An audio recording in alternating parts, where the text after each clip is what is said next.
Paul made the Adelphi, but long may it continue in his honour. And my memories of Paul is hands on his hips, looking over his glasses and going, "Hello, Lynn." That was Paul Jackson.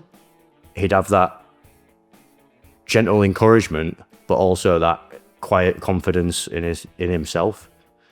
And that's what he would instill in others as well. You know, that sense of self-belief.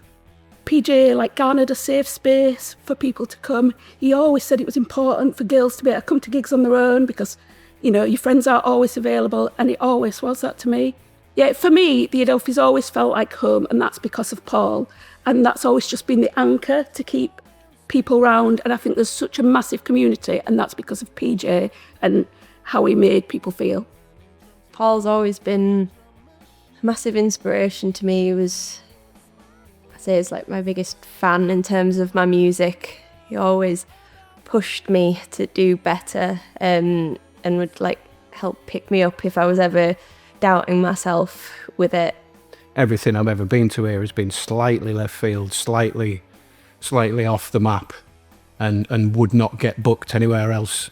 And it was always booked with a regard of, is it going to be any good? Is it going to be worth a shot? Never mind how much money it's going to make, anything like that. And I think Paul's attitude towards that has been, an example to us all. So grateful for his support, and I wouldn't be doing what I'm doing now if it wasn't for him. My dad sneaking me in at 15, stood on a bench at the back, just soaking it all in, and he gave me that experience and that opportunity, and I'll always be grateful. So thank you, Jacko. I love you. Paul was a gift to this town. His music taste and what he's brought to this town is very underestimated. And that man was a genius, really, underneath. That's all I mainly can say. I'll miss him, and so will this town. I was trying to think of some Paul Jackson anecdotes this morning, which I have a long list of, as everybody does. And I always laugh at Paul Jackson anecdotes because everybody does the voice. But I kind of decided not to do one, because I could imagine him objecting to it in his serious sort of tones, saying, well, actually, Dave, I think you'll find that as well as being a respected figure in the local community, I will finish, I was also a good, warm and dependable friend for over 40 years. Or something along those lines, to which I'd have to say, aye, Jacko, you win that one. Jog on. All the best. He was just a great person. He had the love of what we were doing politically, the Unity Club, about bringing everybody together and sort of creating a good atmosphere and all, which I think is still the legacy is here today of what we created from the Adelphi Club at that time when Paul started. All these people here now, and because of these times, he used to say to me, "Nick, shut the fuck up and listen for a while." And he was the only person that I used to stop and listen to because he had that authority over me. And he had that authority that everybody loved. And that's why he was the godfather, and I love him forever. See you soon, Jacko.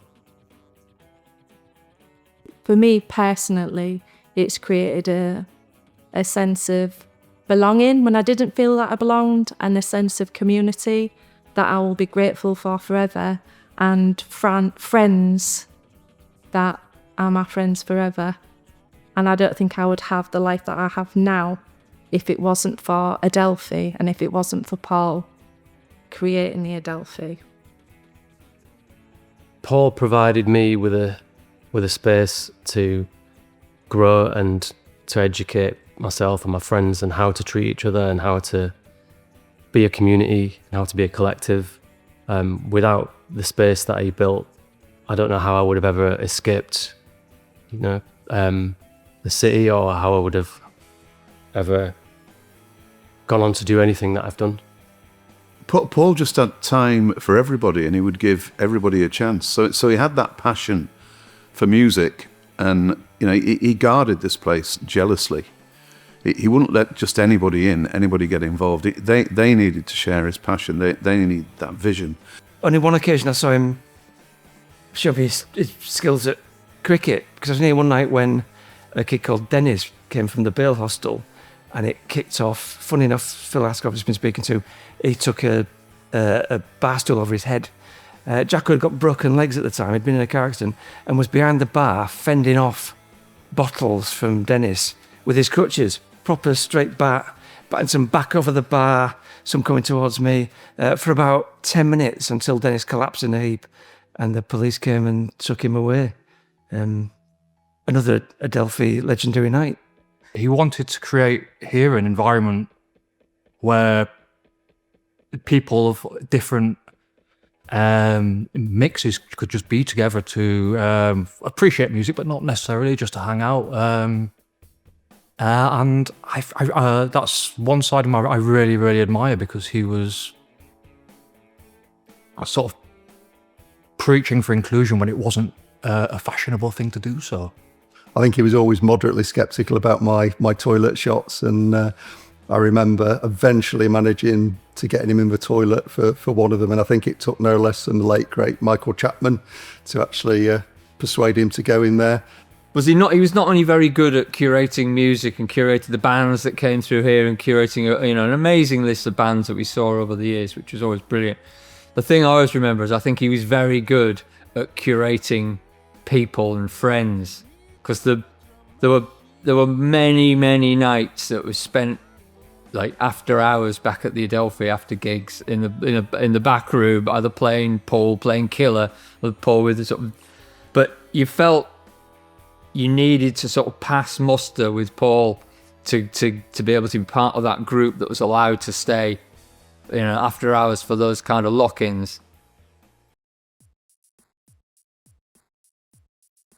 What I'd like to say is that he really had a massive impact on my life, and it was such a joy being around him. He was warm, he was passionate.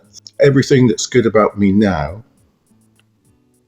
is pretty much because of you, Paul Jackson, and I think most people here would agree with me as well. So on behalf of this little fella and everyone in Hull and everyone involved in music, thank you. Every inch of him wanted to make sure that there was somewhere for people to come together and enjoy music. And of all the people I've met, he was the one that championed the idea that you could tell people to fuck off if they tried to stop you doing what you believed in or were trying to stop you making a difference. That will be one of my overriding things that I'll take with me.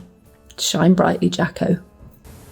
And I like thinking about all the different parts of Paul's life that weren't the Adelphi and changing the world for all these musicians and for live music and for community. Like, he did that, and it was his huge gift to the world. But I just love thinking about Paul doing the things he liked, like cricket. Jacko's special because he's created a special place, and when you create a special place, it becomes vital for that community. There's nothing I would rather see as a director, as a musician, somebody who worked there for many, many years, be a part of. It feels part of who I am. It's home.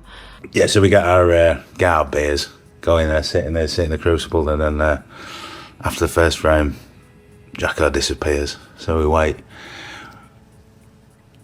till the mid-session interval, and we go out there, and then and Paul sat in the bar watching the snooker on the telly. I'm like, oh, Paul, what's up here? Why are you watching the snooker on the telly? And he was like, oh, well, it's a combination of restlessness and severe flatulence. One New Year's Eve in Adelphi, we decided to have a snogging competition. Eddie Smith, Maggie Johnson and myself, and I won with the final kiss with Paul Jackson, and then we got married. Not really. Thank you for creating the best music venue of all time. Thanks for always being there and giving a shit. And yeah, of course, thank you for the music. Love you, buddy. Paul Jackson, the man, the myth, the legend. Most probably many people have just said how much he affected their life, and he really has mine. I wouldn't be in the position I am today without Paul. He helped guide me on my professional journey and was a solid friend. Thank you for everything, Paul. You're going to be greatly missed throughout the city. He always had my back. He always stood in my corner. He always believed in me. He always looked after me. And honestly, knowing that someone you look up to is proud of you really has gone a long way in my life, and something that I will take forward for the rest of my life is how Paul always put people first. And I know that his passion was music, but really deep down, I think his first passion was people. And I think that's a beautiful way to live. Hi, I'm Philip Selway from Radiohead, and I remember the first time I met Jacko quite vividly. It was the early 90s, and we'd just started touring the UK as a band. We turned up at the address for what we thought was going to be the Adelphi, and found ourselves sat in front of a terraced house, which we were quite confused by. Yeah, and Jacko turned up and said, "No, you're in the right place. Let us in." And as we were setting up and sound checking, we were able to take in what a special venue the Adelphi was. And I think we realised it was, meeting Jacko, it was an extension of him and everything that he represented. There was a real love of music, great sense of community, and the possibility of many memorable nights. So I was lucky enough to reconnect with Jacko a couple of decades later. I visited the New Adelphi as part of a documentary that was being made for Independent Venue Week. And I think that visit really brought it home to me how much love and respect Jacko had inspired in people over the years. He'd created countless opportunities for bands and for crew and for anyone trying to find their tribe in music. He's going to be a huge loss to the UK music scene, but what an incredible legacy to have left behind him. So thank you, Paul. I'm sending much love to him and to all of you there today.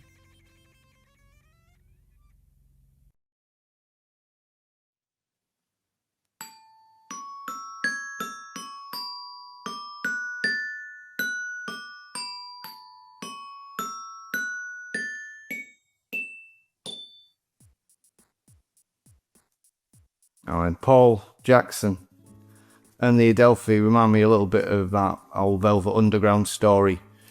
Only about half a dozen people bought the record or something, but each one that bought it made a band.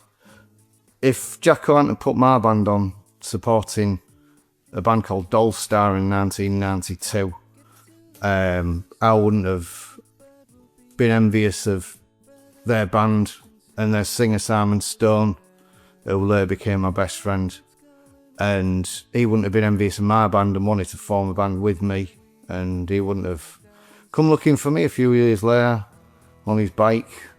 We wouldn't have formed Fonda 500, and we wouldn't have been making music together for 30 odd years. And if it wasn't for Paul Jackson, we wouldn't have brought out records. He made that happen. We wouldn't have a publishing deal. We wouldn't have had such wonderful adventures. that we did. So, you know, we've met so many wonderful, fantastic people because of Jacko, and still do. The fabulous creatures of the Adelphi are amazing people and friends that we've met. Yeah, wonderful times, wonderful stuff.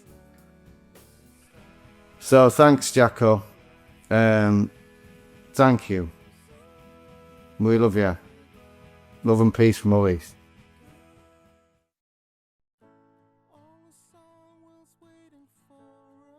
When I started coming to the Adelphi, I had sort of a real sort of tribal attitude to music, and one thing that Jacko did is he sort of taught me not to be tribal. Anytime I thought I'd sort of learned everything I needed to know about music, it introduced me to something else. And so it could be, he'd go, oh, we've got this tube and throat singing band coming, or there'd be a country act, or there'd be a world music act, and all of it was just a revelation to me, and he just taught me that I just needed to discover everything. He built something that was, it was a symbol of resistance and defiance to me as well, and I thought that was an admirable thing. And he did something else which was implicit, and that was he kind of encouraged you without ever saying it to be yourself, be creative, do your own thing, and don't give up. And I think a lot of people picked up those lessons and went on to do great things all over the place. But I think perhaps his greatest achievement, and I know Paul was very proud of it, was creating a safe space for young people. And that was a time when there wasn't a lot of places like that in Hull. And he did that, and I think that's something else to be really thankful for. Jacko was one of those very rare and amazing human beings who were never really probably truly aware of the fact that they were the glue that held a vast and diverse community of young people together. Young people who were looking for somewhere to simply be, who were looking for their tribe, who were looking for a sense of belonging. All the opportunities that it's given so many thousands of people around the world, and how highly thought he is of us. And, you know, we have happy memories of lots of family parties here. We've had 21sts, engagements and all sorts of things here. Watching bands, being as a family together in here. You are always welcome. He's just very supportive of young people, and a lot of young people have gone on to have careers in music because of Paul. So when the pads started out, about 2003, was always in here, always been encouraged by Jacko. And one night it was a Monday night, and we was playing, supporting some band, and we found out there was a band from Wakefield the next night called the Blueskins playing. And the NME told us that they were a great band, so we had to go see them. Don't know if Jacko would have liked them, God knows. But we didn't have enough money, so we got our heads together, and one of the guys bought a ticket. Don't know which one, maybe Tom bought the ticket or whatever. And he got in, and then he let us in the back door. We was pretty much caught red-handed, and we was given a temporary ban. And I like the fact they gave us a temporary ban. And then later on, someone got in touch, went, Jacko's lifting your temporary ban temporarily so you can play tomorrow night. Didn't realise we was playing the bloody Wednesday night. And I just always remember that one going, he could have banned us forever and ages, but he lifted his temporary ban to let us play. Cheers, Jacko, for that, mate. 2011, I'd been playing solo piano shows for a while under the name of Salber Baggins out of necessity, because for the first time in my life I found myself not in a band, which was bad news. I couldn't drive, so carting an 88-key piano around was somewhat a pain. And after a while I became frustrated, and I was ready to give up when Jacko asked if I could support Thomas Truax. I said, yeah, but I don't want to do the piano. Can I do something different this time? And he said, you can do whatever you want, Sally. So, encouraged by his faith in me, I channeled my inner Ed Elaine Johnson and delivered my first ever viola loop pedal set. The second I finished, you could hear a pin drop, and then rapturous applause. I had found my new creative direction. Remembered coming here regularly in the 80s, And I remember one night when a band was playing, Johnny and the Carbon Chain, and it wasn't very full. They were going for it. The singer, Johnny, went a bit mad down here, was kicking his arms and legs out, knocked over a couple of chairs.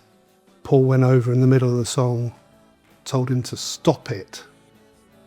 Right, well, I was 19 when I came to work at Adelphi, behind the bar, doing a few shifts for Paul in the early days, back end of 1984.